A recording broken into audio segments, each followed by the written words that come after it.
Buenas tardes a todos. En unos instantes daremos inicio a la mesa panel número 2, que lleva por título Causas de la pobreza. Agradezco mucho al Cinvestav y en especial al Observatorio Metropolitano de Yucatán haberme invitado como colaborador y en este evento en específico a moderar esta mesa panel. Les explico brevemente la dinámica, por un principio de orden y porque ya vamos muy retrasados en cuanto al programa original. Vamos a hacer única ronda, cada uno de los expositores, de entre 8 y 10 minutos como máximo. A los 10 minutos yo les haré una señal para que cedan la palabra al siguiente panelista. Como parte de la dinámica del foro, ustedes están enterados que al final de estas participaciones pueden elaborar y externar dudas, comentarios de diversa índole. Y ya sin más preámbulo, bueno, hay tres maneras fundamentales: una levantando la mano, otra por escrito y otra más vía Twitter. En fin, eso lo dejamos al final. Primero vamos con las intervenciones y quiero centrar la reflexión y la intervención de los participantes en las causas de la pobreza y sobre todo en unas preguntas específicas que espero animen de alguna manera la reflexión, y estas son: si la pobreza tiene que ver con fenómenos estructurales, al menos eso dicen los economistas, ¿por qué esta no se manifiesta de manera en los distintos países y en las distintas regiones? Otra pregunta, y digamos la diversidad de las preguntas también tiene que ver con la diversidad de los panelistas porque son de formaciones académicas diversas. Entonces, en ese sentido, bueno, en respuesta de un especialista en un tema o desde una disciplina es distinta o puede ser distinta la visión de otro especialista en otra disciplina. Entonces, otra pregunta que me parece relevante para hablar sobre las causas de la pobreza es que si estas tienen que ver con la política económica, si estas son una maldición del modelo neoliberal.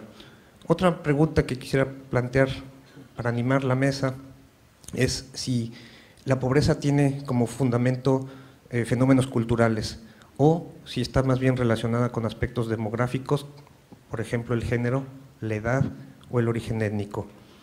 Y por último, y sobre todo para ligar con la mesa que sigue, ¿dónde se pueden encontrar más coincidencias?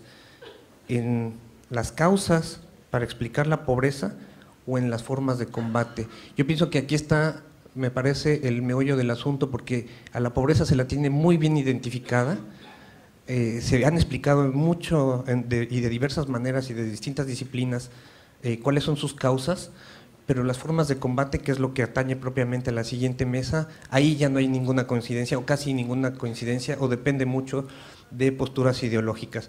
Entonces, bueno, esa última pregunta que me parece la más relevante y también la que nos ligará con la última mesa panel de este foro. Entonces, voy a seguir estrictamente el orden que me fue propuesto y cedo la palabra a la doctora Julia Braga del Cinvestav Mérida. Bueno, no me esperé, primero ser yo la que inicie esto y pues agradezco aquí a los organizadores el haber aceptado estar aquí frente a ustedes y compartir una experiencia sobre las causas de la pobreza. Es verdaderamente desafiante y por desafiar esto estoy aquí para responder sobre las causas de la pobreza si están en la política económica. Reflexionando un poco en este sentido, mi respuesta es sí y solo sí si tomamos la disminución de los puestos de empleo que impactan diferencialmente a los hogares y dentro de los hogares a las familias, que no es lo mismo. Dentro de hogares encontramos muchas familias y dentro de esas familias agrupadas por variables demográficas o sociodemográficas o culturales, género, edad, escolaridad. Por ejemplo, en mi reflexión, la península de Yucatán es un sector terciario galopante. El norte del país es otra cosa y por lo tanto la política económica como tal, si bien podemos decir un enfoque neoliberal, No es lo mismo el enfoque neoliberal del norte al enfoque neoliberal del sur. Está golpeando más a la península un sector terciario, por ejemplo, los migrantes, como habían dicho en la mesa anterior, y sobre todo con la crisis del 2008-2009, encontramos como una razón de que empezaría una recampenización, por ejemplo, esa crisis que golpeó mucho y tuvieron que regresar trabajadores de la Riviera a Mérida o a los pueblos, nos plantea nuevos derroteros, porque les dieron de comer los poquitos campesinos que hay en los pueblos o los muchos campesinos que hay en los pueblos. Entonces, yo creo que hay que tener precaución cuando nosotros englobamos esto de la política económica. ¿En qué circunstancias lo hacemos? ¿Cómo lo analizamos? ¿Cómo lo abordamos? Mérida está creciendo desmesuradamente con mucha gente del norte y antes no lo veíamos. Chihuahua, Nuevo León, todo eso. Independientemente del narcotráfico, hay un problema de política económica sobre el modelo industrializador del norte. Entonces yo diría que tendríamos que poner un poco de atención y sí, y solo sí, si tomamos ciertas variables que nos permitan responder a esto. Y repito, la dinámica va a ser una única participación y al final solamente habrá tiempo para responder preguntas o aceptar comentarios. Entonces, es el turno de la maestra Jennifer Castañeda Navarrete de la Universidad Anáhuac Maya. Okay. Gracias, buenas tardes. Bueno, en mi participación yo les voy a comentar un poco de un ejercicio que hice con datos del Censo de Población y Vivienda del INEGI de 2010. Es un ejercicio que hice estadístico, econométrico, y bueno, antes un poquito para entrar en el contexto de la pobreza urbana, la cual es fundamentalmente la pobreza que tenemos en la zona metropolitana de Mérida, quisiera comentar brevemente algunos hallazgos de un estudio relativamente reciente del Banco Mundial. Como parte de un proceso de colaboración entre el gobierno mexicano y el Banco Mundial en 2005, se publicó el documento Generación de Ingreso y Protección Social para los Pobres, obra en la cual, entre otros temas, se analiza la pobreza urbana en México. En ese documento se señala que si bien los pobres de las zonas urbanas en situación de pobreza comparten muchas características con los pobres de las zonas rurales, como el tener familias numerosas, menor educación y menor acceso a servicios que la población no pobre, existen, sin embargo, diferencias significativas en los patrones de consumo. Por ejemplo, los pobres urbanos gastan más en vivienda, en transporte y educación, pero relativamente menos en alimentos, vestido y salud. Igualmente, se encuentra en ese estudio que los pobres urbanos son mucho más dependientes del mercado laboral para la obtención de ingresos, más vulnerables a las crisis macroeconómicas, tienen mayor acceso a servicios públicos y que las transferencias gubernamentales tienen un peso menor en el ingreso del hogar.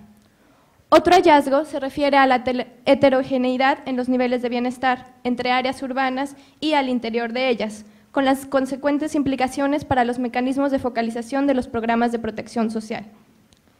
Como ya anticipé, para identificar las causas de la pobreza en la zona metropolitana de Mérida, realicé un ejercicio utilizando datos del censo del INEGI de 2010, debido a que esta es una de las pocas fuentes de información nacional con representatividad a nivel localidad.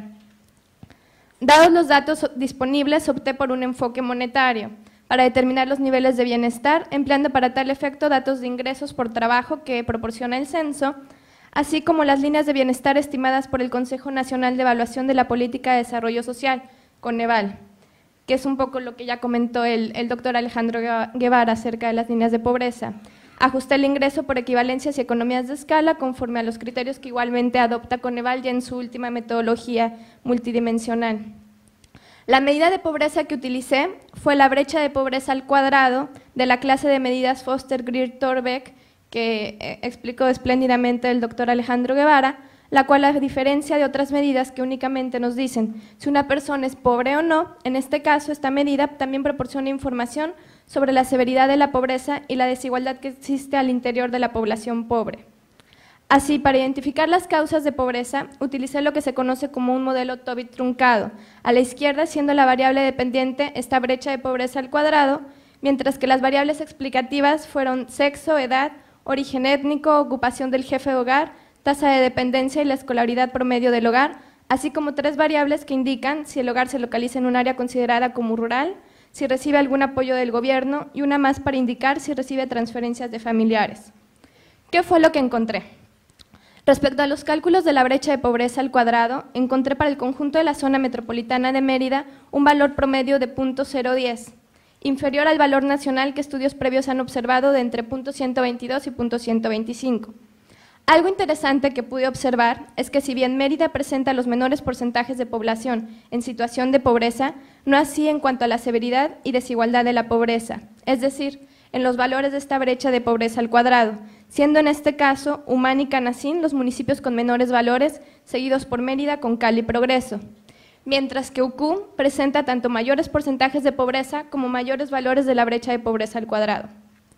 A partir de este modelo que les comenté que analicé, encontré lo siguiente: que el jefe de hogar sea del sexo masculino reduce la probabilidad de que los miembros del hogar vivan en situación de pobreza en 3.7%, lo cual aquí abre un espacio para las perspectivas de género en las políticas de combate a la pobreza.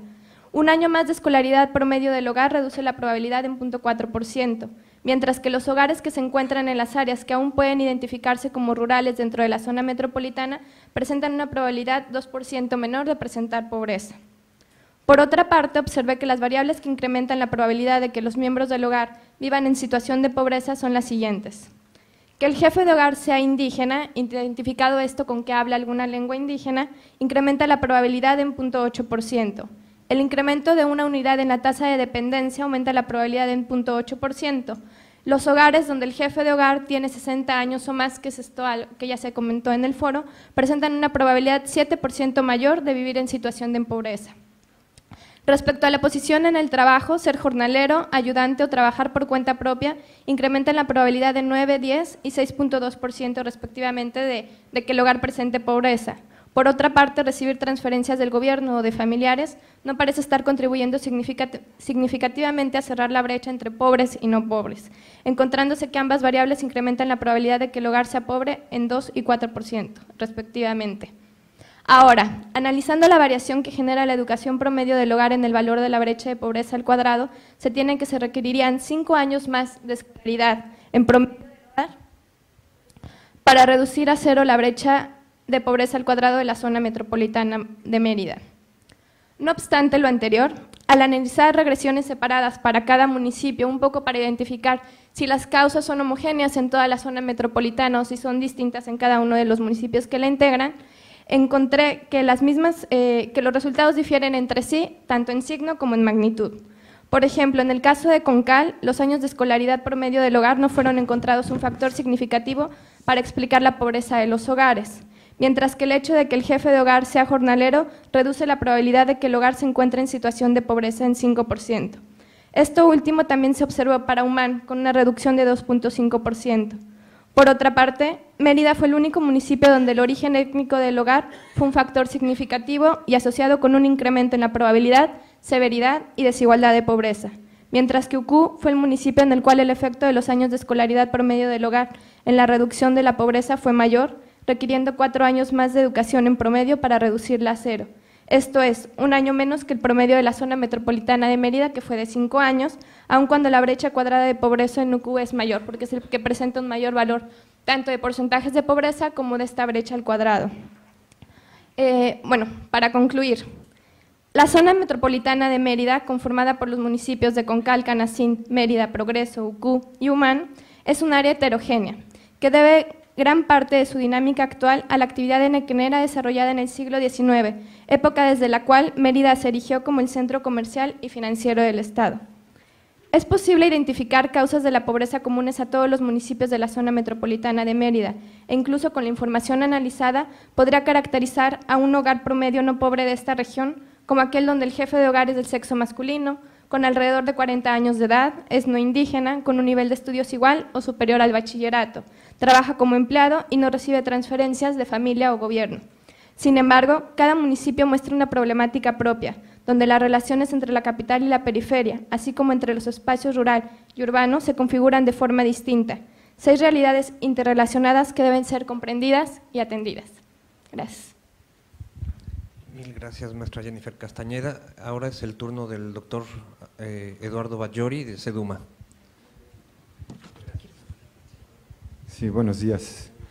Bueno, sí, ciertamente la pobreza es un problema estructural y viene derivado de la forma en que se han interrelacionado todos los factores ambientales, sociales y económicos que han permitido procesos de exclusión, debido principalmente a que un problema complejo se atiende de forma temática y a través de una visión muy especializada. Digamos que el intento de focalizar el problema hacia cómo resolver la pobreza alimentaria o la pobreza de capacidades, más aún la pobreza afectiva que tiene la gente. Hoy por hoy las formas de desarrollo, el proceso de desarrollo va conllevando más una individualización y hay una pobreza de capital social, por ejemplo, también importante, que en muchas otras áreas o en otros espacios, por ejemplo los rurales, era un factor fundamental para los procesos de desarrollo. Yo creo que aquí uno de los problemas es la planeación. Puede haber una planeación integral, hablamos mucho de la planeación integral, pero la resolución del problema siempre se va al aspecto temático y no en esta visión holística. El problema no se resuelve con llevar alimentos a la población o con poner una actividad agrícola particular.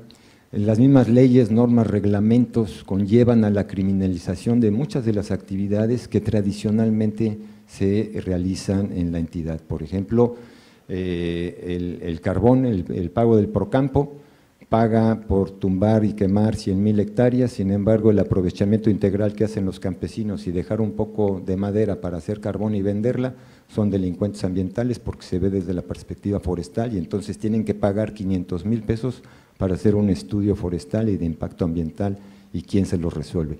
Y la especialización, todo tiende hacia buscar una especialización para que la gente pueda ocuparse. ¿Cómo no hablar de pobreza si los ingresos medios en la entidad andan rondando por ahí de los 3,800 pesos en general? Esto es una pobreza generalizada y tenemos una pobreza de los suelos y tenemos una pobreza ambiental. Si hacemos, por ejemplo, un análisis de contabilidad social en alguna de las localidades, podremos ver que los ingresos de los hogares son diversos y dependen de una cierta temporalidad que no ha sido bien percibida por las políticas públicas para atender tanto esa temporalidad como esa diversidad para una actuación conjunta para atender la problemática general en cada uno de los factores que están incidiendo sobre ella. Muchos desarrolladores, por ejemplo, en las áreas urbanas, para saltarse un poco el proceso de fraccionamientos, construían fraccionamientos de una sola vía. Y esto implicó hacer fraccionamientos de una mancha de concreto en el área, por ejemplo, de Canacín, que tiene un problema bastante serio, en donde no hay sitios de equipamiento, no hay espacios para equipamiento, calles extremadamente grandes, la gente tiene que salir desde su calle, caminar 500 metros, tomar un camión para poder llevar a sus hijos a una guardería o a un centro de salud o a una escuela. Canacín es la segunda localidad más grande del estado y tiene un equipamiento de un pueblo de 5,000 habitantes. Eso genera y promueve procesos de pobreza porque no hay una planificación urbana en el desarrollo que permita establecer áreas para poder atender. Si sabemos que hay una migración hacia la ciudad, ¿cómo atender adecuadamente a esas? Actuamos muchas veces de maneras reactivas y permitimos entonces resolver el problema de esa forma reactiva. Ya están muchas familias en los municipios en la zona costera habitando espacios que son considerados de alto riesgo, en zonas de inundación, con rellenos con basura, se actúa y al cabo del tiempo nuevamente las autoridades encargadas de vigilar que las zonas federales no sean invadidas, se deja pasar y las familias nuevamente empiezan a trabajar y empiezan a construir su vivienda. Deben haber programas permanentes en este sentido y los procesos de planeación deben modificarse de tal manera que permita esa visión holística y la atención de problemas complejos desde esa perspectiva a través de programas intersecretariales, interinstitucionales y así como en la investigación la necesidad de una visión interdisciplinaria para generar nuevos conocimientos y nuevas respuestas a las viejas preguntas. Creo que el hecho, por ejemplo, de criminalizar también a muchas actividades pesqueras en aguas interiores con miras a satisfacer las necesidades de un mercado internacional, sin tomar en cuenta que las comunidades costeras en la temporada de nortes no tienen actividad económica, no hay sal, no hay agricultura, no hay pesca, no hay turismo.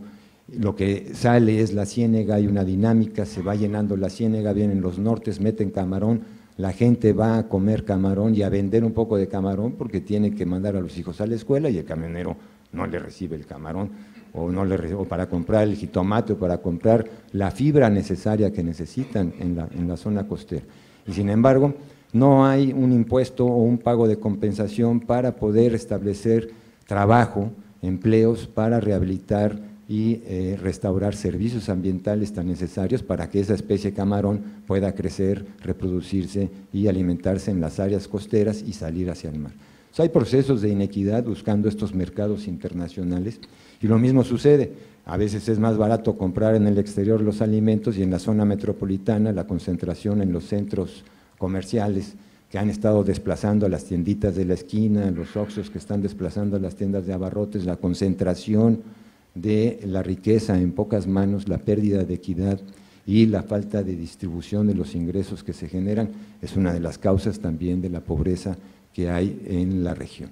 Y se va viendo cómo hay esa segregación entre el norte y el sur, los mejores servicios, los mejores equipamientos, obviamente están en el norte.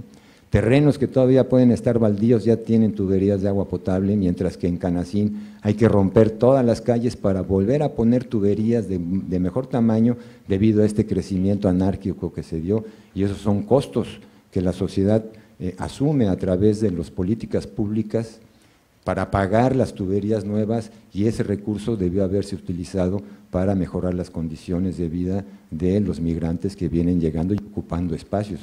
Y hay muchos migrantes y estamos generando áreas de almacenamiento para seres humanos para que vayan y se desplacen a sus centros de trabajo. Este programa de desarrollos urbanos integrales sustentables, por ejemplo, que es una modalidad que viene saliendo, implica la creación de un comité de desarrollo en donde deben estar las autoridades de vivienda, las autoridades de desarrollo urbano, salud, economía, educación, en fin, diferentes autoridades que den la factibilidad para que el proceso se pueda darle seguimiento en el tiempo y crear ciudad. No estamos creando ciudad, estamos creando zonas para almacenar seres humanos para que vayan a un centro de trabajo buscando romper la pobreza desde la perspectiva meramente económica, y esto generalmente no está funcionando porque hay un proceso depredador de recursos naturales alrededor y de degradación ambiental, que toda la contaminación que estamos aventando limita el acceso de agua a las comunidades rurales en los pozos someros, ya no pueden tomar agua, y eso les sale, ser pobre es carísimo, sale muy caro, tienen que ir por el agua, los botellones de a 20 pesos, a peso el litro, a 2 pesos el litro, cuando prácticamente el metro cúbico que da la Japay está a 70 centavos. Entonces, creo que hay una desigualdad, una visión muy fragmentada del proceso de desarrollo que debe ser cortada. No sé si el tiempo, ¿estoy bien? ¿Todavía tengo? Bueno, ahí voy a ver, ahí estás, me puedes seguir explayando. Bueno, perfecto. Bueno, ¿tengo tiempo todavía? Ok. 2 minutos. Bueno, para concluir. Entonces, creo que los procesos de planeación deben observar el territorio como tal, no solamente es el mapa, hay que ver el territorio, las formas de utilización de los recursos naturales, la revalorización de las actividades económicas varias que realizan las comunidades en la zona, y obviamente romper con el individualismo. Esta es una tendencia terrible, nos han hecho competir uno a otro, el vecino compite con el otro y crea una soledad y una pobreza afectiva también. Las familias ya no pueden atender a los hijos tienen que ir a guarderías, y hay un problema desde ese punto emocional que va conllevando a que la pobreza se vaya heredando, y no solamente en términos económicos, sino de capital social, de las relaciones sociales y la solidaridad que puede haber entre las familias para sacar adelante un trabajo conjunto solidario. Yo creo que esos problemas de competitividad, de individualidad, de querer llegar primero y antes que nos vienen enseñando, es uno de los problemas y causas también de la pobreza que se presenta en la región. Bueno, gracias al doctor Eduardo Batllori. Vamos a hacer un pequeño paréntesis de género y vamos a dar de nuevo la palabra a la doctora Julián Fraga. Gracias. El doctor Batllori realmente entró en el enfoque socioantropológico y ambiental y urbanista muy clave, muy interesante, con la pregunta esta de si es un fenómeno cultural. Cuando a mí me llegó esta pregunta, yo dije, el fenómeno cultural es el que ya describiste. Hay una pobreza mental y hay una expansión de un territorio empeñado, como en el caso de Mérida. Vean cómo está aumentando las casas de empeño. Vean todo lo que hay frente a frente. Hay 3 casas de empeño en una sola esquina del oriente de la ciudad y 4 en el sur de la ciudad y otra vez 3 en la Francisco de Montejo y otras 2 allí en una comisaría que se lo comió la ciudad, en Xcumpich, o aquí donde están ya las torres para poder dar empleo virtual a todos los que están llegando a la ciudad. Entonces, en este sentido, estamos con un grave problema desde la base, desde la sociedad, y aquí atinadamente, como lo dices, falta un proyecto, pero con un enfoque mucho más científico, que pueda unir a la sociedad, a los gobiernos, y no solo porque aquí está la representante del CONACYT, pero llego a esa conclusión que nos falta bastante para poder llegar al verdadero método científicos. Tu intervención fue muy interesante, pero tenemos que ir más allá. ¿Qué está pasando al nivel también de este fenómeno cultural? Por lo cual tu pregunta para mí fue bastante acertada. Es impresionante, váyanse los lunes al mercado popular y vean lo que se llevan a empeñar. Vean lo que llevan a empeñar. Ya no es solo oro, se llevan lo que ustedes menos se pueden imaginar. Hagan cola, al igual que ellos van a hacer cola, y regresemos a nuestras aulas y regresemos con nuestros enfoques a teorizar, pero también a operacionalizar, porque entonces, cuando esta pregunta dice, ¿se pueden encontrar más coincidencia en las formas de combate a la pobreza o en las causas de la pobreza? Yo a las causas les diría un 20%, en las formas de combate a la pobreza, metamos un 80%, no sabemos cómo actuar. Ni la academia, ni la sociedad, ni el gobierno, ni las ONGs, que son las grandes instituciones que moldean y nos dicen para dónde va el aval de todo eso. Y cuando digo un 80%, es porque nos falta todavía aún mucho por hacer, actuaciones por donde ir, y las causas ya las sabemos.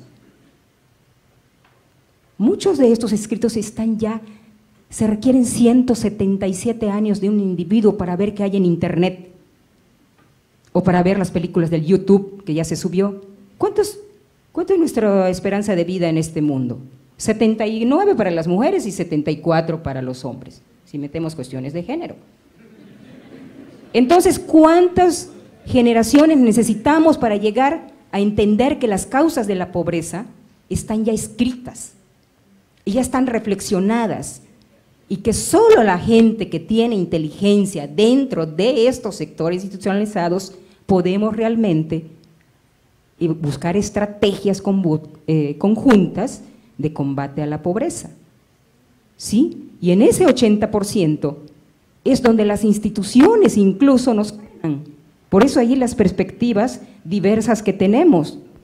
Entonces estamos en una serie de condiciones en las cuales nos falta realmente buscar esas estrategias. La pobreza mental, que muchos ya hablan. Métanse al internet y vean, la ONU está entrando en la segunda década de repensar la pobreza, cuando en su primer decreto de 1993 y su segundo de ahorita de 2008 a 2017 vamos a encontrar el mismo rollo, vamos a encontrar lo mismo. Y nosotros como país, ¿qué estamos haciendo como ciudad? O como simplemente Mérida, y no ver la pobreza urbana y la pobreza rural como la que termina en el periférico. La visión integral, o si hay campesinos en Mérida o no hay campesinos en Mérida. No, tenemos que repensar integralmente lo que estamos entendiendo por la multidimensionalidad de la pobreza. Y es allí donde tenemos que buscar estrategias científicas que nos permitan sentarnos, que nos paguen bien para sentarnos y que no tengamos miedo de perder una beca de una institución, de sacarnos del SNI, porque si no, yo estoy produciendo nada más artículos 2, 1A o capítulos de libro. No se trata de eso, se trata de sentar y repensar lo que cada sector e institución está haciendo, porque de la pobreza nos enriquecemos. Yo voy a todos los foros para decir de los pescadores que cada vez son más pobres, o me voy a la FAO a decir que las áreas marinas protegidas requieren el turismo, pero que los pescadores no pueden ser servidores del turismo, porque su cultura está arraigada en otra dimensión y su cultura de servicio le falta capacitación. Y si le falta capacitación, ¿dónde está la academia, el gobierno y la sociedad civil para atacar esto? Ah, pero no, están más capacitados los de España, los de Francia. Vamos a darles empleo en la Riviera Maya y que los que no están capacitados se regresen a sus pueblos a trabajar, a ver qué comen entre semana. Pero no nos vayamos con que las causas de la pobreza son solamente únicas. Por eso me gusta esta dinámica de buscar el fenómeno cultural, que caemos en ese fenómeno cultural, en la desidia también de la población y en la ociosidad. Páguenle a un jardinero para que te limpie el patio, no te va a recoger la basura que vio. Tiene su estrategia de pobre para decir, te cobro 300 pesos y al día siguiente te cobro 150. Oye, pero si me estás cobrando lo mismo que yo gano en el Sinvestab, por una hora voy a comprar mi podadora y te desplazo. Ah, no, pero es su estrategia. Hay miles de estrategias que nos falta identificar y sentarse a planear la estrategia global de lo que está implicando este fenómeno que nos está dejando para atrás. No sigamos discutiendo las causas de la pobreza, sigamos discutiendo la estrategia de combate a la pobreza.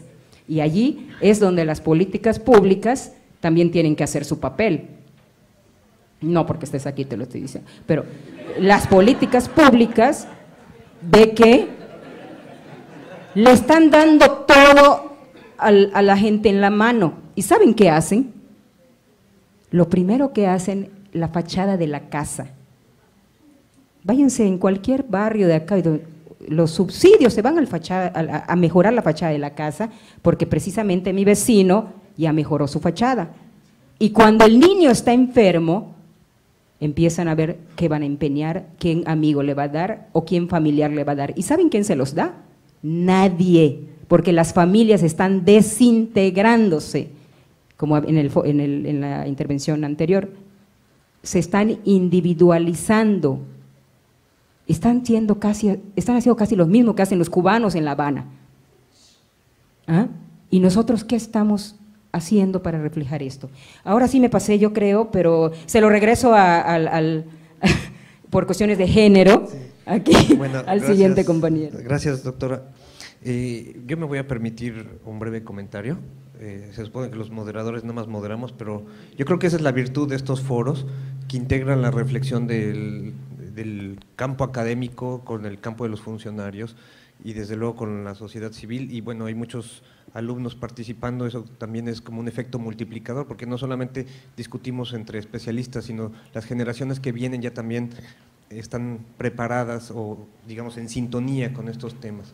Y bueno, Fin del paréntesis del moderador. Ahora cedo la palabra al doctor Jorge Pacheco Castro de la UADY. Sí, muy buenos días, buenas tardes, y muchas gracias por la invitación, por permitirme estar con ustedes.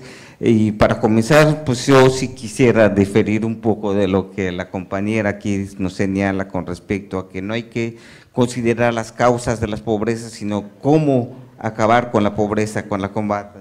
Entonces, tiene que ver algo con la pregunta y también, de alguna manera, con la pregunta hilar que si tiene la cuestión del carácter de la política económica una influencia fundamental en lo que es la pobreza.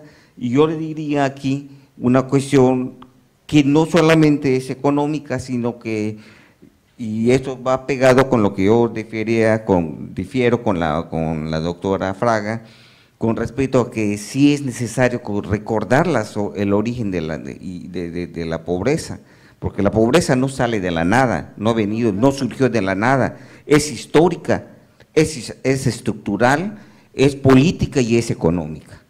Y por consiguiente debemos recordar precisamente que el problema de la pobreza surge precisamente con el desarrollo del sistema capitalista desde el siglo XVIII en Inglaterra, si queremos ir por los niveles, y en Latinoamérica surge, sus causas son precisamente la conquista y la colonia, y sobre todo los grandes, digamos, estigmas que los ibéricos cuando conquistan y hacen la colonia en América Latina, precisamente a nuestros pueblos latinoamericanos se les infringe una mentalidad de menosprecio, de realmente una identidad realmente de despojo, de explotación, una esclavitud y todo un prejuicio racial y de discriminación que hasta hoy persisten en todo lo que es la política pública y la política social que se viene practicando en nuestro país. O sea, esa barrera étnica que todavía existe y que de alguna manera también es cultural. El pobre ahorita siente que es pobre porque así nació, porque genéticamente lo trae en el organismo, como se decía no hace un momento, y se han inventado cantidad de metodologías y contabilidades para medir la pobreza. Pero como decía yo hace un momento, la pobreza es pobreza. Y no podemos decir y estarla midiendo porque en realidad caemos realmente en decir, bueno, que hay pobres, muy pobres, extremos, hay una pobreza moderada, hay unos que no son menos pobres que los otros y en realidad nos vamos y nos diluimos a la misma pobreza, ¿no?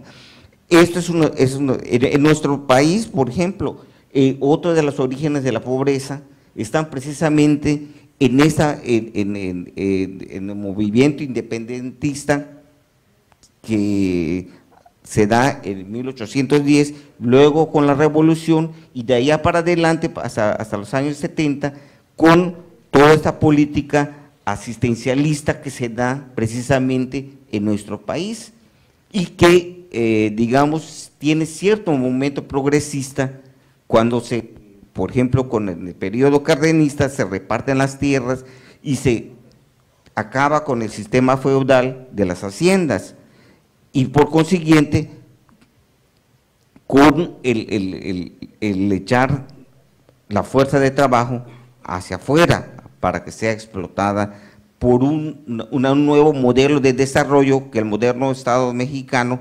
comenzaba a querer implantar e impulsar en nuestro país, que es el sistema capitalista precisamente, ¿no? Y desde esta perspectiva se inician también aquí las políticas sociales encaminadas que no son, o sea, básicamente con esencia prácticamente paternalista y asistencialista, o sea, la aspirina de la que se hablaba no hace un momento, o sea, la política social siempre ha sido asistencialista y un mero paliativo y no ha logrado llevar a cabo un verdadero desarrollo que permita la generación de un empleo digno que pueda realmente permitirles a la sociedad, sobre todo a la de los escasos recursos, a las sociedades campesinas, indígenas, que hoy ya vemos que están pululando por todos lados en busca de los ingresos que les permita sobrevivir, y realmente tener los empleos dignos en su comunidad y que les permita una vida digna, ¿no? Y con esto aterrizo a lo que es la política económica neoliberal, que precisamente lo que hace en estos momentos es restringirle al Estado mexicano de sus responsabilidades precisamente de desarrollar económicamente nuestro país y de ser un mero artículo decorativo, de ser sujetos decorativos y dejarle a la sociedad civil, a las organizaciones civiles no gubernamentales, a la sociedad en general, la responsabilidad e incluso a los propios pobres, porque pues ellos mismos dicen en la encuesta de la que se hablaba hace un momento de Miguel Sekeli, cuando estaba esta Josefina Vázquez Mota en Desarrollo Social, se hace esta encuesta y precisamente, si ustedes leen el libro, muchos de los pobres echan la culpa a ellos mismos. Entonces, esto no es válido. Realmente me parece que el origen de la pobreza está precisamente en que la política pública no está perfectamente orientada, porque su política social no está orientada a desarrollar verdaderamente programas productivos, sino simplemente ser un paliativo para que los pobres, porque los pobres continúan siendo realmente el capital social que permite a los gobernantes llegar hasta donde quieren llegar. Y realmente me da pena decirlo, pero hay que decir las cosas como son, ¿no? Entonces, me parece que el problema del asistencialismo, el problema de la corrupción y de los desvíos de los recursos es algo que ha estado presente y realmente aún dentro del contexto neoliberal, que es uno de los grandes problemas ahorita del que está incrementando la pobreza. Ya basta de que el Estado piense que solamente es un accesorio decorativo. No vivimos en una época neoimperialista. Realmente debe de asumir el control de un desarrollo económico real, no solamente ser el paliativo, ¿no? Bueno, gracias al doctor Jorge Pacheco de la UADY y cedemos ahora la palabra al maestro José Antonio Buenfil de la Universidad Marista. Gracias. Tiene sus ventajas ser el último en un foro de este tipo, porque pues, ya lo dijeron todo, y si no, como muchos alumnos, ¿verdad?, podemos copiar al vecino. Yo coincido mucho con lo que el doctor Pacheco ha dicho. El problema de la pobreza, sí hay que encontrar sus causas, porque si no encontramos las causas reales, corremos el riesgo de implementar medidas parciales. Y un poquito por ahí quiero darles alguna idea nada más, mucho ya se ha dicho sobre causas, pero yo pienso que, y le estoy llamando de una manera, perdónenme los doctores aquí más ilustrados que yo, a lo mejor voy a decir una anatema, voy a decir una barbaridad, pero yo siento que el gran problema, la causa de nuestra pobreza suburbana, tiene mucho que ver también con lo que decía la maestra Jennifer, tiene que ver con un poco con un mucho el esquema social que heredamos desde el siglo XVI, siglo XVII, el peonaje, las haciendas, las encomiendas y todo lo que aquí en Yucatán, los que somos ya un poquito mayores, conocimos hace 50, 60 años, el famoso, el declive o el inicio del declive del oro verde. ¿Cómo es posible que Yucatán, siendo hace 60 o 70 años, era punta de lanza en nuestro país, hoy de acuerdo a las estadísticas estemos en un honrosísimo 28 lugar? Entonces, no es posible, ¿verdad?, que siendo un estado que tiene o que ha tenido una gran riqueza cultural, social, etcétera, hoy estemos en estos niveles de pobreza general. Por otro lado, yo pienso que derivado de esta situación enequenera que también tocó el maestro Pacheco, vino un cambio. Hablabas de la época de los 30, 35, 37, el reparto agrario. Pues todo esto genera lo que para mí se llama, o le he dado por llamar una sustitución, pero una sustitución improductiva de sistemas. Improductiva no solamente por su concepción, a la que le falta algo, sino improductiva porque no logra ser completada en la vida real. ¿A qué me refiero? Me refiero a que es verdad que a los peones, a los que estaban acasillados, llega la ley cardenista y se reparten las tierras, pero no viene la cirugía completa al detectar un cáncer social. Es verdad que cuando hay un cáncer hay que sustituirlo, hay que quitar las células malas, pero hay que poner otras en su lugar. Y aquí, hablando metafóricamente, lo que había que hacer desde entonces es política pública, precisamente política pública completa, política pública que cambiara el paradigma del peonaje, del estirar la mano y del esperar que el patrón me diera lo que me tenía que dar, el amo me tuviera que dar lo que me tuviera que dar, y era tal lo que me daba que hasta me sentía yo contento, me sentía yo protegido. La gente de antaño que hoy está alrededor nuestro, que como bien se ha dicho, todos estos espacios que hoy están dentro del periférico y afuera del periférico ya, eran hace 50 años haciendas enequeneras, en el norte, en el oriente, en el sur de la ciudad. Y todas estas pequeñas poblaciones eran comunidades que mal o bien eran autosustentables. Ahí vivían, ahí hacían su vida, ahí hacían su movimiento familiar, como decía el doctor hace un rato, había una cohesión, pero a partir de entonces, hoy el sueño de mucha gente que vive fuera es venir a la ciudad. Y sale de un infierno para venir a otro infierno. Y incrementar todavía más los problemas urbanos que existen en esta ciudad. Así, yo entiendo que salir de la pobreza es llegar al desarrollo. Y el desarrollo hay que verlo, como también lo han dicho mis colegas anteriores, tiene que ser un desarrollo integral. Es decir, la pobreza, como bien ha dicho, como ha repetido el doctor Bayori, no es nada más una pobreza económica, hay una pobreza afectiva, como decía el doctor hace un rato, hay una pobreza mental, hay una pobreza social. Y esto tiene que ser logrado erradicar con política sustentable, con una manera de vivir en donde se esté en condición de satisfacer las necesidades integrales, pero de manera permanente, no por flachazos, no nada más por política asistencialista. Y entonces, para lograr esto, necesitamos convivir en ese desarrollo con una tecnología respetuosa del medio ambiente, con una cultura integral, poder rescatar las tradiciones de nuestra gente, dejar que se empiecen a enajenar, a seguir enajenando con culturas y con costumbres exógenas, y que nosotros podamos tener dentro de un marco social, legal, una política pública coherente, que sea solidaria, pero sobre todo que sea facilitadora de oportunidades. Es decir, no veo la forma de corregir la pobreza simplemente conseguir política del manipuleo de la dádiva, del asistencialismo. Tiene que ser cambiando un paradigma a crear los espacios y las formas de crear oportunidades para que la gente pueda trabajar de manera autogestiva. Así, yo pondría las causas de manera muy sucinta de que persisten los modelos de dominación social y económica.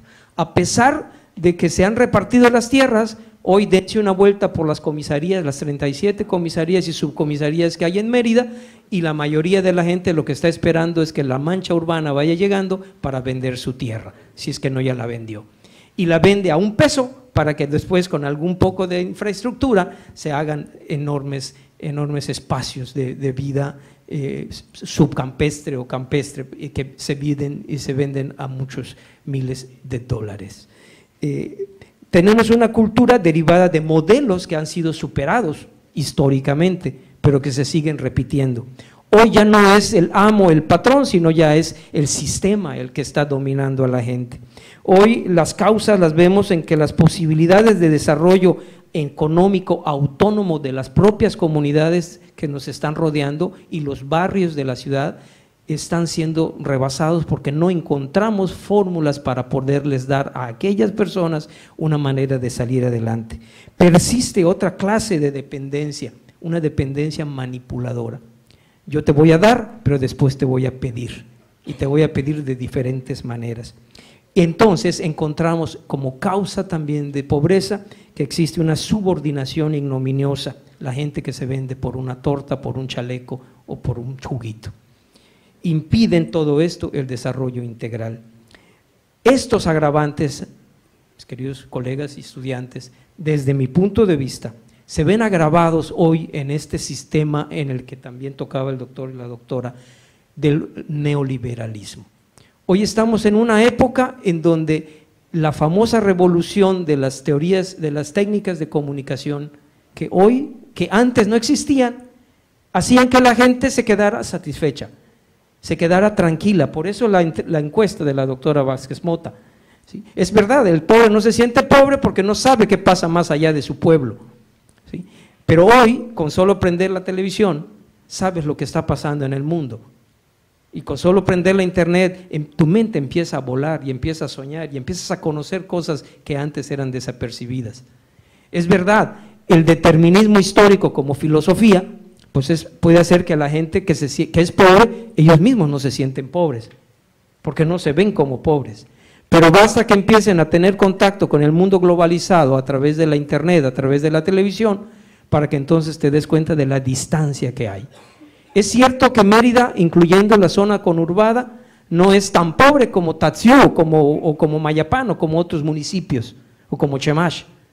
Pero sí es cierto también que las distancias entre la gente que está a escasos 10 minutos o 15 minutos de nosotros, en Sagnicté, en Quicteil, en Tixcuitún, en esta ciudad, o en Sununcán, aquí atrás, a 5 minutos, cuando ven las diferencias que tienen entre ellos y los que viven en esta ciudad, en el norte, en el centro o en otra parte de las colonias de la ciudad, entonces se dan cuenta que son verdaderamente pobres, no solo en lo económico, sino en cuanto a oportunidades de desarrollo.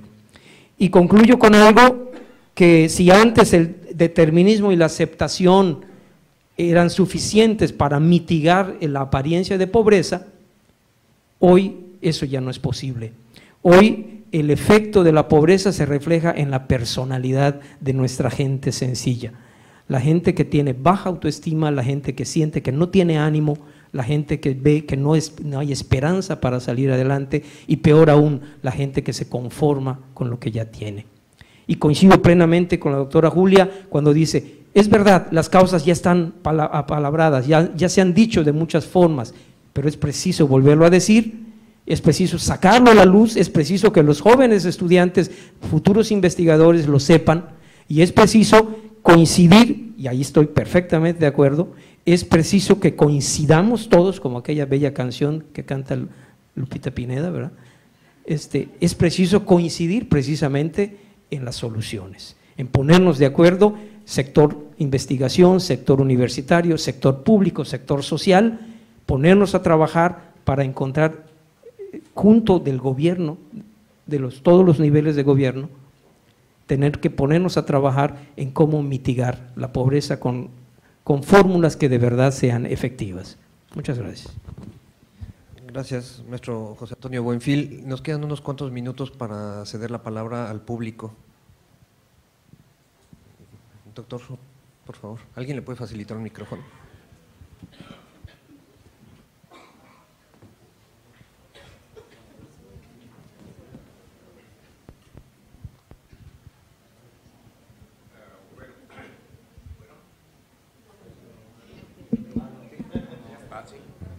No, malo.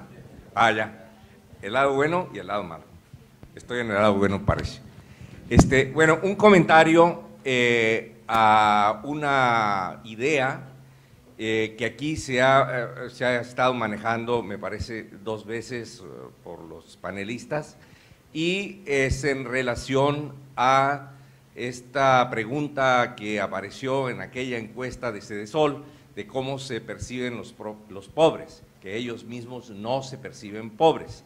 Y aquí esto me parece a mí que hay que tomar en consideración que quizá ellos mismos no tienen las palabras para decir algo que ahorita nosotros estamos manejando muy consensuadamente, muy desparpajadamente a lo mejor, diciendo, bueno, que ellos deberían verse pobres también porque nuestra visión, que ahora mismo estamos tratando de mirarlo de manera estandarizada.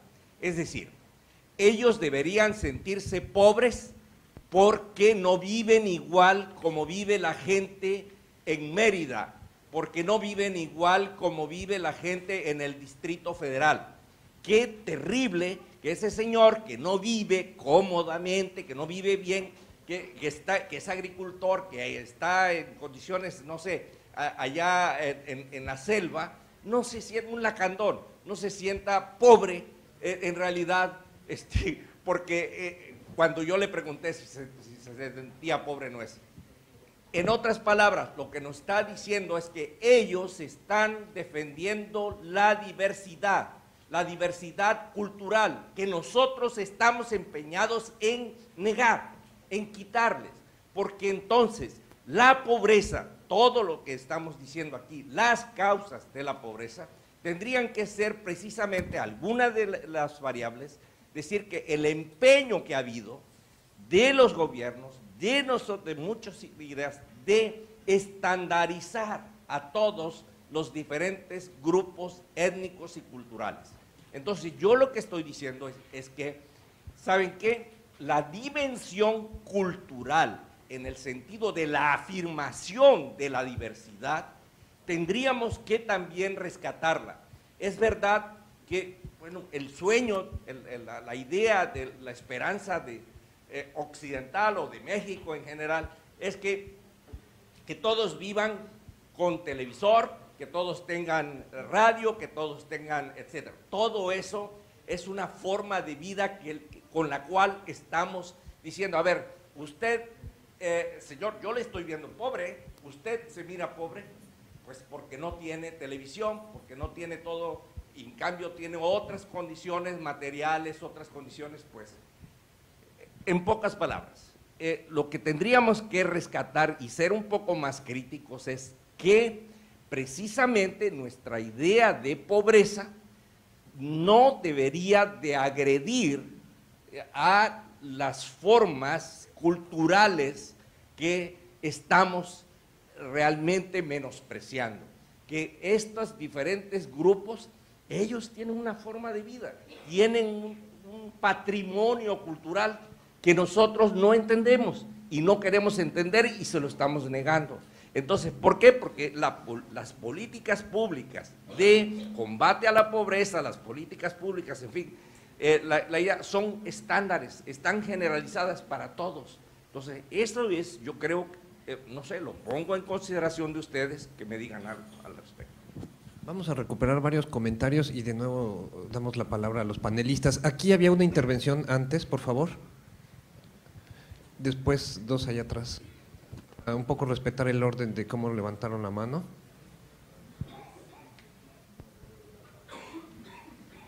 Les pedimos que sean concisos. Muy conciso. Yo creo que tenemos un problema fundamental. Yo creo que la estrategia es importantísima.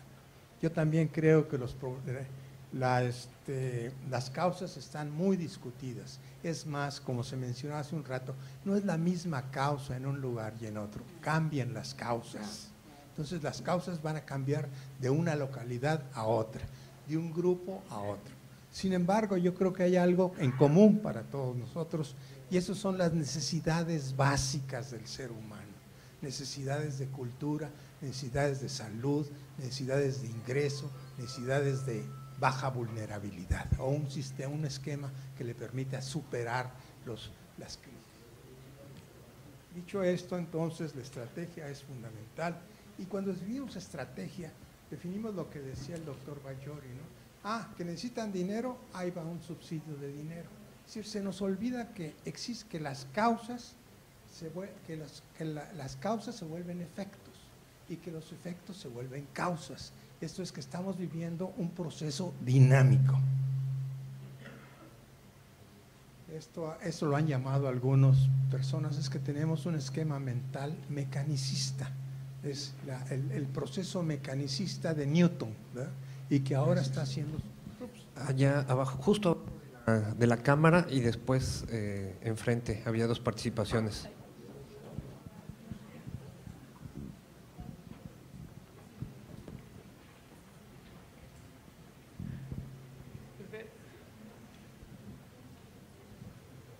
Hola, muy buenas ya tardes. Ya nos han compartido los panelistas, muy buenas tardes, datos, o sea, algunas caracterizaciones a partir de método, de procedimientos históricos, nos han llevado a lugares cercanos, lugares un poco más lejanos, y pues desde la óptica de cada especialidad, a mí me gustaría conocer la opinión de cada uno en cuanto…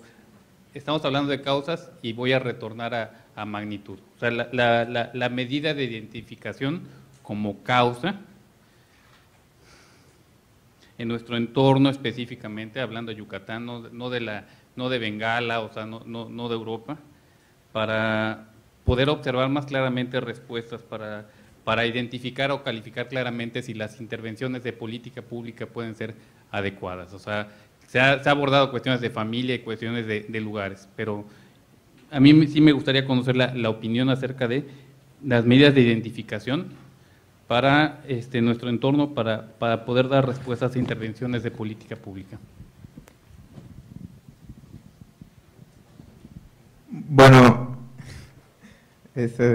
yo coincido mucho con lo que comentó la primera intervención, de que estamos viendo la pobreza desde el punto de vista académico, lo estamos definiendo también desde ese punto de vista, pero ¿qué tal si definimos la pobreza a partir de lo que piensan estas personas? A partir de ver las cualidades que se podrían encontrar en el ámbito que se construye de la pobreza. O sea, muchas personas empiezan a describir la pobreza como algo negativo, como algo que no tiene, como algo que no se accede hacia los servicios básicos, o algo que no ofrece ya la planeación funcional que se viene heredando desde hace tiempo. ¿Qué tal si empezamos a ver la pobreza desde sus cualidades? Hay estudios que están bien documentados sobre los espacios irregulares, que es en donde se concentran los pobres, en donde encuentran cualidades multiculturales, en donde se rescatan cualidades de diversidad cultural, heterogeneidad cultural, que se contraponen a la homogeneidad cultural que se va heredando desde la planeación funcional. ¿Qué tal si estos asentamientos irregulares en donde se establecen los pobres ofrecen más cualidades y ofrecen otros puntos de vista desde los cuales se puede estudiar la pobreza? Yo creo que también habría que analizar ese punto de vista, ¿no? Analizar la pobreza desde el punto de vista conceptual, desde el espacio aterrizado, no solamente desde el punto de vista académico, sino que también hay que tomar y considerar los puntos de vista de esas personas y tal vez definir o conceptualizar la pobreza desde esas cualidades, desde el punto de vista de esas personas y no desde el punto de vista neoliberal o del mercado. Por ejemplo, la antropología estudia mucho estos asentamientos y rescatan muchas cualidades, que sí es verdad que tienen muchas carencias en cuanto a servicios básicos, en cuanto a equipamientos, pero también el espacio público en estos asentamientos es muy bueno. O sea, se fomenta tanto la convivencia entre las personas, se fomenta la multiculturalidad o la diversidad que retoma mucho la UNESCO o la ONU. Es mi comentario. Panelistas, por favor. Bueno, muy breve. Es que está tan interesante esto que precisamente en términos de de las causas, la explicación de todo esto. Yo me acuerdo cuando empecé a buscar las causas de la migración en 1985, cuando en el debacle de la zona enequenera, los campesinos se fueron a pescar y no sabían cómo, morían y nunca tuvimos estadísticas de cuántos fallecieron en el intento de ser pescadores. Era impresionante la cantidad de gente. Yo seguía 600 personas capacitadas en Secapey, en los municipios del interior, y solo entraron para la beca, 100 pesos en el 86, 87, y cobraron sus 100 pesos. El gobierno dijo, excelente el programa de reordenación enequenera, y pues resulta que para seguirlos los fui siguiendo, y adivinen dónde encontré me propuse un 25% de la muestra, los encontré en Cancún en ese entonces, o en Mérida, y la respuesta fue, yo solo entré para la beca de 100 pesos, que me ayudó un mes. Entonces, en términos de cómo medir también esta dinámica, estas maneras de entender los procesos, yo estoy aquí, yo fui bien provocativa, yo sabía que iba yo a poner esto con mi respuesta, porque quiero ser proactiva y no reactiva. Yo tengo que tener el enfoque estructural, histórico, para poder entender y comprender. Tengo que tener el enfoque modernista. Estás migrando cuando tienes aquí, te van a acribillar en la frontera, no te vayas. Eres profesor de preparatoria de la Cobay, ¿para qué vas a exponer tu vida? No me importa, me voy. Y el enfoque ecosistémico, que es el que más me adornó un poquito en mis 2 tesis de licenciatura y de maestría, para poder entender las causas de la migración, no las causas de la pobreza en ese entorno. A lo que quiero llegar es que en la medición de la pobreza tendríamos que meternos a los métodos cuantitativos, cualitativos.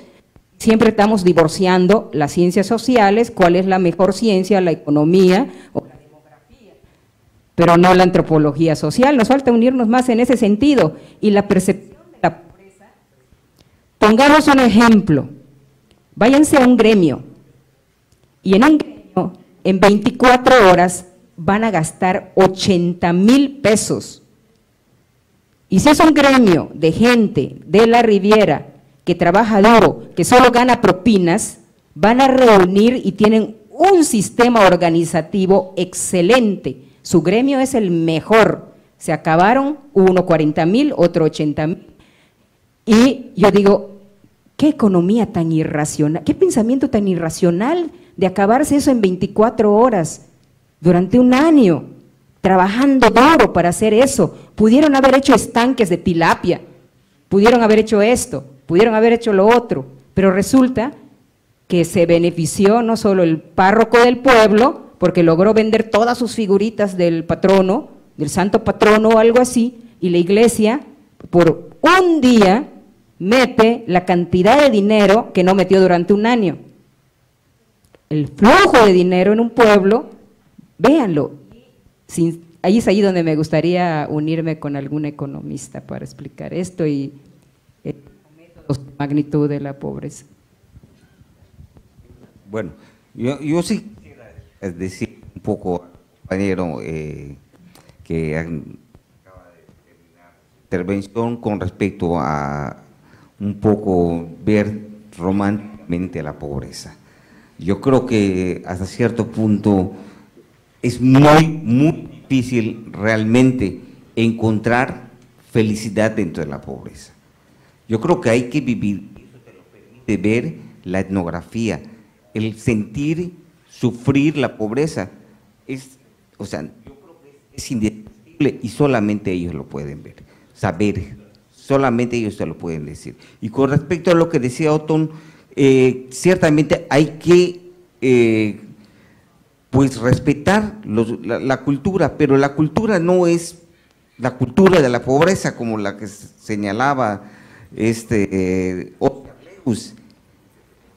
Y definitivamente no es lo mismo ir con un campesino. Yo recuerdo cuando hice un trabajo de campo aquí en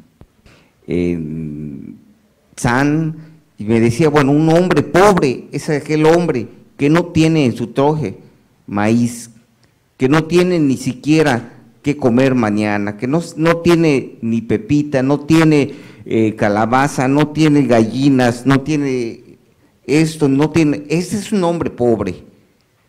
Desde luego, desde esa perspectiva, yo asumo que no estoy generándole la pobreza, pero si me voy aquí a Tsununcama o a Susulá y ves que la gente realmente se está dispersando, la familia se está dispersando, porque están buscando el trabajo necesario para poder sobrevivir. Y esto no es fácil. O sea, realmente la pobreza la sufren. No es que se reúnan y se solidaricen. Hay estudios que te dicen todo lo que es las estrategias de sobrevivencia que tienen que hacer. Muchas hijas incluso se prostituyen para poder llevar manutención a la familia, para poder aportar dinero a sus familias, ¿no? Entonces, no podemos tener esa visión romántica de que la pobreza une, que la pobreza solidariza. No es cierto, al contrario, la pobreza a veces genera más conflicto. ¿Algún otro comentario de los solo un par de comentarios, un poquito en la línea de lo que decía el doctor Pacheco. Me gusta mucho lo que el doctor Otón comenta. Ciertamente, cuando nosotros manejamos la pobreza y tratamos de describir a los pobres, lo queremos describir como nosotros lo vemos, no como ellos se ven. Precisamente por ellos dicen, no soy pobre, porque desde mi propia concepción, desde mi propia manera de ver, yo soy, incluso, si nos vamos un poco conectando los dos comentarios del joven, yo creo que si hablamos, por ejemplo, de felicidad, ahí estaríamos viendo que a lo mejor hay muchos pobres mucho más felices que muchos ricos, ¿no? Hay gente que es tan pobre que lo único que tiene es dinero, ¿no? Y por otro lado, a mí me parece que el tema que has tocado bien cabe como para una tesis, por ejemplo, los valores de la pobreza, ¿no? Y lo que sí creo es que hay diferencias de pobreza, y hay pobrezas que no se pueden esconder. Si tú vives en Sagnicté, que está aquí a 20 kilómetros, y se empieza a morir tu hijo en la medianoche y no tienes un vehículo en la puerta, se te muere tu hijo, aunque veas los reflectores de Mérida y los reflectores de Progreso, porque no hay una ambulancia, porque no hay un centro de salud ahí, y estás a tan solo 10 minutos. Ese es un tipo de pobreza, el pobreza emocional, el pobreza familiar, la pobreza cultural, es otra pobreza que no podemos soslayar. Es una pobreza que no podemos tapar al sol con un dedo, independientemente de meternos en un terreno tan hermoso y tan romántico como decir quién es más feliz, yo con mi dinero, yo con mi vehículo del año, o él andando en camión o andando a pie, ¿verdad? Y finalmente lo único que diría es que alguien lo ha mencionado en otro punto, lo que no se puede permitir en un país y en ninguna parte es que pasemos sobre la dignidad del hombre.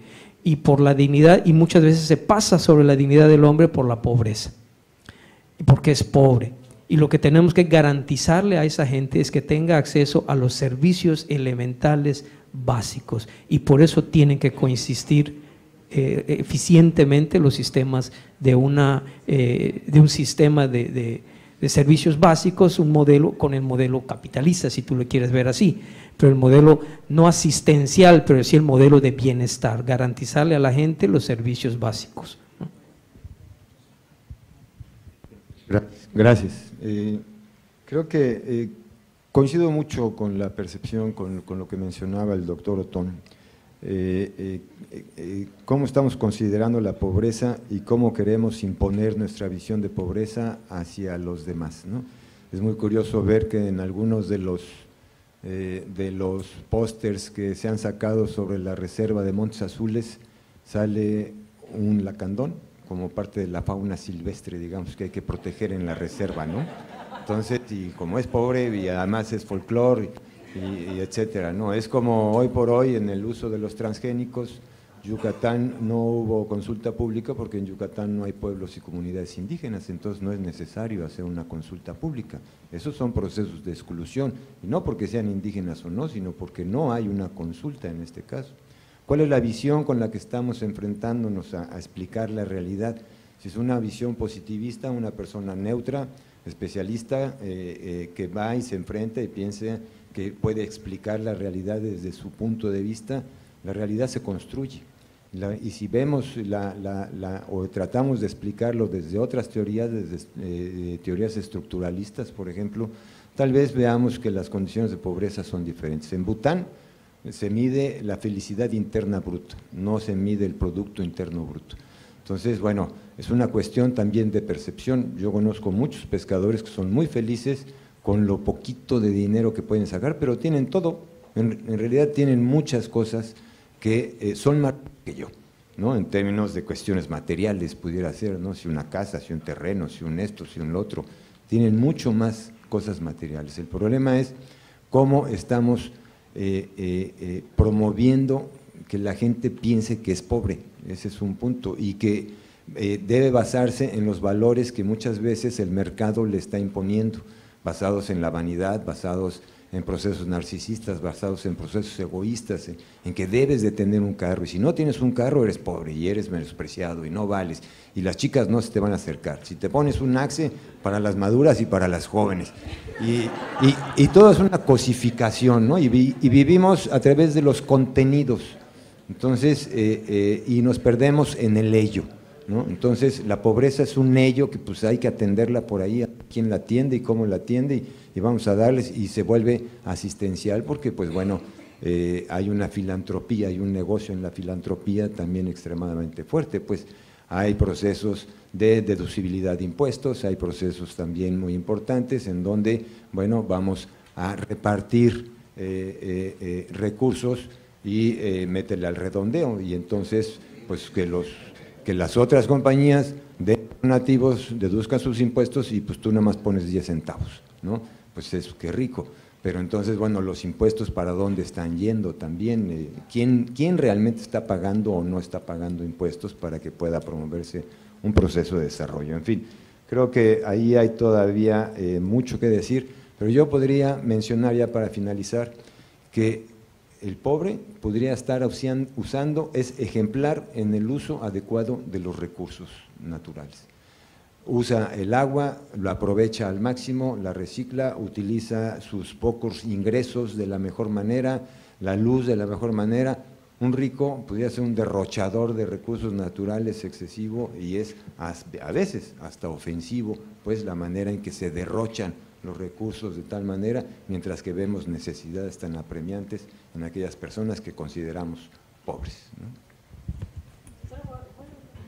Bueno, pero haga su intervención, Jennifer, y después la doctora Julia Prada. Ok, bueno, muy rápido, yo creo que ya se comentó mucho acerca de cómo, depende de cómo definamos la pobreza, van a ser las causas que vamos a identificar, ¿no? Pero yo creo que un poco el tratar